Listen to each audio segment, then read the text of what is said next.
जा देवी सर्वभूतेषु मातृरूपेण संस्थिता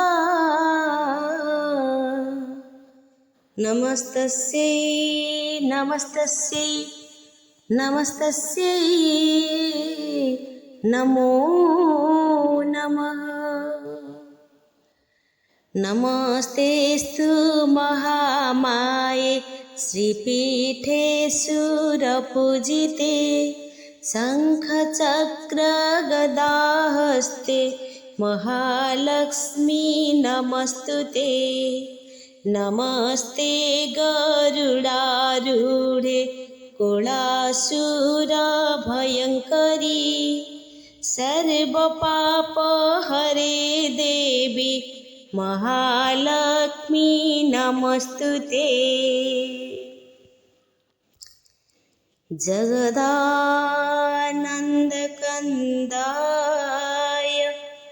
प्रणतारति हराय च सर्वस्यारति हरे देवी नारायणी नमोस्तुते। मार्गशीर मास गुरुवार माँ महालक्ष्मींकर पूजा।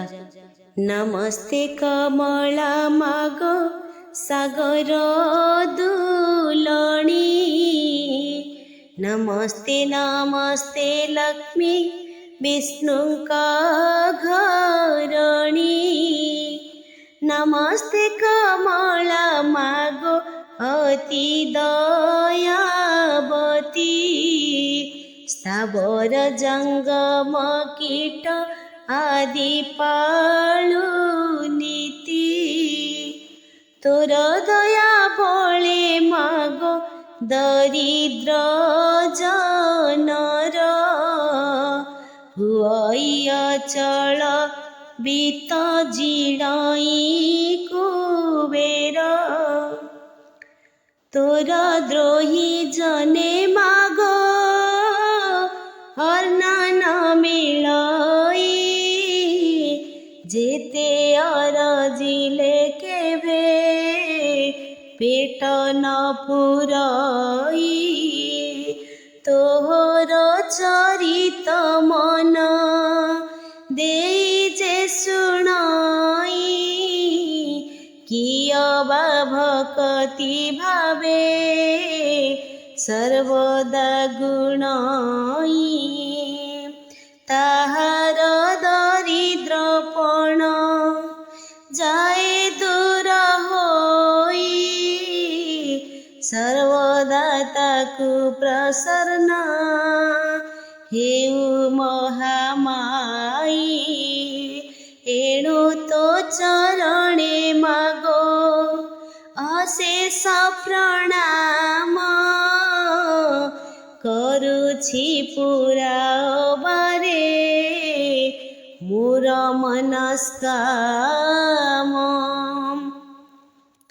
सबु मास मानंकरे मार्गशीर सार तहिरे पड़ई जेउ जेउ गुरुबार लक्ष्मींकर प्रिय सेहि बार मान जान सबुठारु आद्य गुरु बारटी प्रधान एक दिने शुक्ल दशमी गुरुबार पड़िले सुदशा व्रत हुए से दिनर लक्ष्मींकर अति प्रिय अटई से व्रत एहा कही पराशर हेले मौन व्रत एहा कही पराशर हेले मौन व्रत एहा कही पराशर हेले मौन व्रत। लक्ष्मी पुराण ओडिया साहित्यर गोटे अनबद्य आउ अमूल्य ग्रंथ।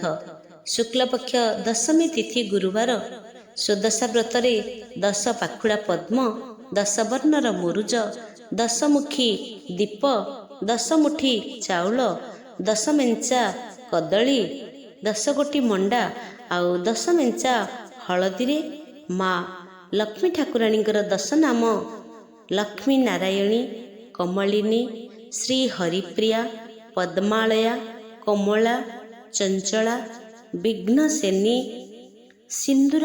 ସିନ୍ଧୁର ଦୋଲଣୀ, ଦୁର୍ଗତି ନାଶିନୀ, ବିଷ୍ଣୁ ପାଟରାଣୀ ଏହିପରି 10 ଗୋଟି ନାମକୁ ସୁମରଣା କରି 10 ଖିଅ ଧଳା ସୂତାରେ ବ୍ରତ ପରବର୍ତ୍ତୀ ସୁଦଶା ବ୍ରତ ପର୍ଯ୍ୟନ୍ତ ନାରୀମାନେ ନିଜର ବାହୁରେ ଧାରଣ କରନ୍ତି। ତ ସମୁଦ୍ର ମନ୍ଥନ ବେଳେ କ୍ଷୀରାବ୍ଧି ତନୟା ରମାଙ୍କର ଆବିର୍ଭାବ ହୋଇଥିଲା।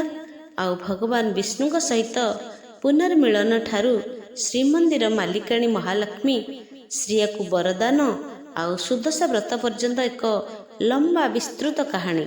ତ ଭଗବାନ ବିଷ୍ଣୁଙ୍କର ବାମନ ଅବତାରରେ ମା ମହାଲକ୍ଷ୍ମୀ, ପଦ୍ମା ପରଶୁରାମ ଅବତାରରେ ଧରଣୀ, ରାମ ଅବତାର ବେଳେ ମା ସୀତା, କୃଷ୍ଣଙ୍କ ଅବତାର ବେଳେ ରାଧା ଓ ରୁକ୍ମିଣୀ, ଆଉ କେବେ କେବେ ତୁଳସୀ ତ କେବେ ମଧ୍ୟ ବେଦମତୀ ରୂପରେ, କେବେ ପ୍ରସ୍ଫୁଟିତ ପଦ୍ମ ଉପରେ ତ କେବେ କେବେ ସେ ଭଗବାନ ବିଷ୍ଣୁଙ୍କ ସହିତ ଗରୁଡ଼ ପୃଷ୍ଠରେ। ତ ମହାଲକ୍ଷ୍ମୀଙ୍କର ସହସ୍ର ନାମ ମଧ୍ୟରୁ ଅମର